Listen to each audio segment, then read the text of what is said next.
నమ శ్రీ సరస్వతి నమ శ్రీ గురుభ్యో నమ. భక్తులారా, భాగవత మహాపురాణం చెప్పుకున్నాం. సత్సంగంలో భాగంగా నేటి వరకు మనం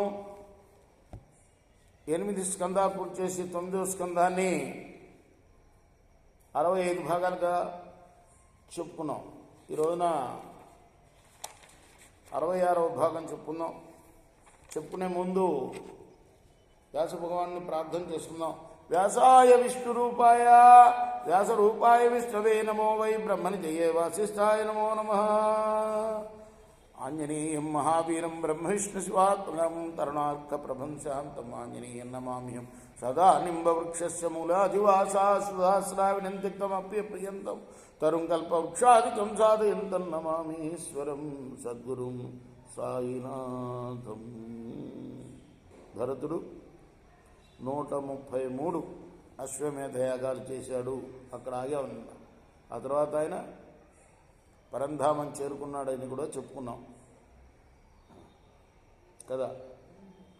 మృగాన్ శుక్లతః కృష్ణాన్ హిరణ్యేన పరివృతాన్ అదాత్ కర్మణిమస్కారే నియుతాని 14. ఇంకా చక్రవర్తి మస్నారము అనే సుప్రసిద్ధ పుణ్య తీర్థ ప్రదేశంలో ఒక యజ్ఞం ఆచరించాడు.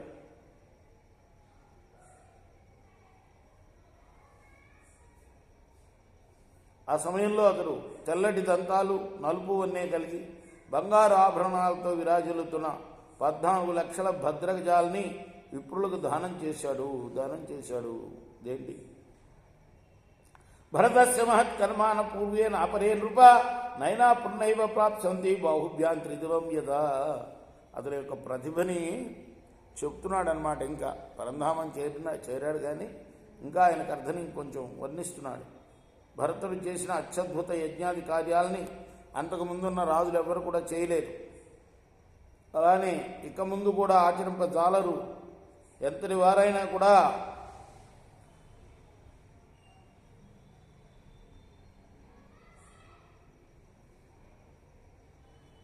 భరతుడు వంటి చక్రవర్తి కాబోలేరు, కాలయేరు. నా భూతో నా భవిష్యత్ అని కీర్తింపబడ్డాడు ఆయన. అలానే ఆయన చేసిన ఇంకా కొన్ని మంచి పనులు చెప్తున్నాడు. కిరాత హూణాన్ యవనాంధ్రాన్ యవనానంధ్రాన్ ఆంధ్ర మన ఆంధ్రాని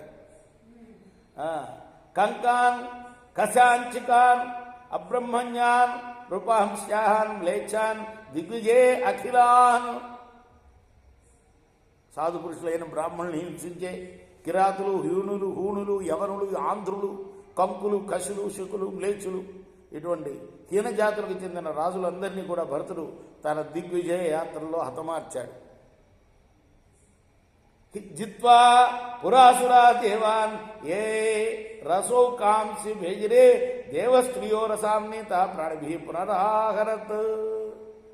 అంటే ఆ కాలంలో ఈ ఆంధ్ర ప్రాంతం మనం ఆంధ్రులు అని చెప్పుకున్నాం గొప్పగా, కానీ ఈ ఆంధ్రులు హీనజాతి వారు అని చెప్పబడింది భాగవతంలో.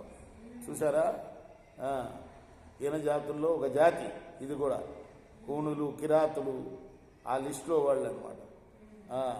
ఇక జిత్వా పురాసురా దేవాన్ ఏ రసౌకాంసి భేజరే దేవస్త్రియో రసాన్నిత ప్రాణిభి పునరాహరత్. పూర్వకాలంలో అసురులు దేవతలను జయించి 1 మంది దేవకాంతలను పాతాళలోకంలో బంధించారు. భరతుడు ఆ అసురులను జయించి అక్కడ నిర్బంధంలో ఉన్న దివ్య భామినులను ఇతర ప్రాణులను కూడా తీసుకుని వచ్చాడు. ఎన్ని సంవత్సరాలు పరిపాలించాడో తెలుసా ఆయన? సర్వాన్ కామాన్ దుదుహతు ప్రజానాన్ తస్య రోదసి సమాస్త్రినవ సాహస్రీర్ దిక్షు చక్రమవర్తయత్. చక్రవర్తిగా ఆయన పేరు దిగంతాలకు వ్యాపించింది. 27,000 సంవత్సరాలు ఏకఛత్రాధిపత్యంగా భరతుడు పాలించాడు. తన ఏలుబడిలో అతడు సకల ప్రాణుల కోరికలను ఈడేర్చుతూ వారిని సుఖ సంతోషాలతో వర్ధిల్లింపజేశాడు. అందుకోసమే ఈ దేశానికి భారతదేశం అని పేరు వచ్చింది.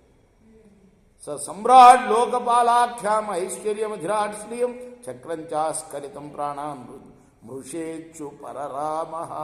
సార్వభౌమ చక్రవర్తి అయిన ఆ భరతుడు లోకపారుల యొక్క ఐశ్వర్యాల్ని మించిన